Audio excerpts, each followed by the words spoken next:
ଦୁଷ୍କର କର୍ମ ଯେ କରନ୍ତି ଯାପାଦ ଆଶ୍ରିତେ ତରନ୍ତି। ଯେହରି ଜଗତ ଜୀବନ ଆତ୍ମଜ୍ଞାନୀର ଆତ୍ମଧନ।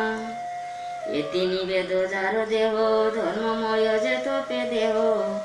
ନିର୍ମଳ ଚିତେ ଯୋଗୀ ଜନେ ବ୍ରହ୍ମା ଶଙ୍କର ହନୁମାନେ। ନାନା ପ୍ରକାରେ ଧ୍ୟାନ ଚିନ୍ତି ଯାରୂପ କେହି ନ ଦେଖନ୍ତି। ଯେ ଲକ୍ଷ୍ମୀପତି ଯଜ୍ଞପତି ଯାଦବ ବଂଶପତି ଗତି। ଯାହାର ଅନ୍ତ ମଧ୍ୟ ସ୍ଥିତି ଯାଦବ ଗଣ ଯାହା ଚିନ୍ତି। ଯାର ଚରଣ ଧ୍ୟାନ ବଳେ ନିଶ୍ଚୟ ଶନିଷ୍ଠୁର ଜଳେ। ବୁଦ୍ଧି କି ପ୍ରକ୍ଷାଳନ କରି ଯାହା ଚିନ୍ତନ୍ତି ବ୍ରହ୍ମଚାରୀ। ସତ୍ୟ ବଚନେ ମୁନି ଯୁତେ ସେବନ୍ତି ଯାର ପାଦବତେ। ଯାହାର ଆତ୍ମା ପରମାଣେ ଭାରତୀ ଆସି ତତ୍କ୍ଷଣେ।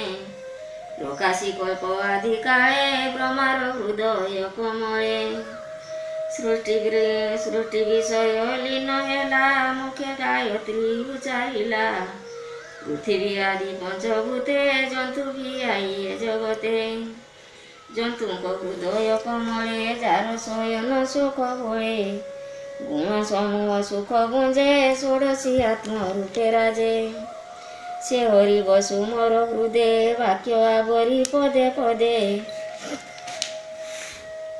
ଯାପାଦ ପଦ୍ମ ଜ୍ଞାନ ରସେ ମୁନିଏ ପୂଜନ୍ତି ହରସେ।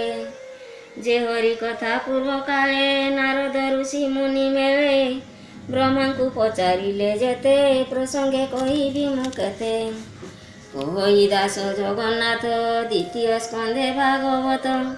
ଏ ବାଣୀ ଶୁଣି ସୁଖ ବଳେ ପ୍ରାଣୀ ନିସ୍ତରେ ଭବ ଜଳେ।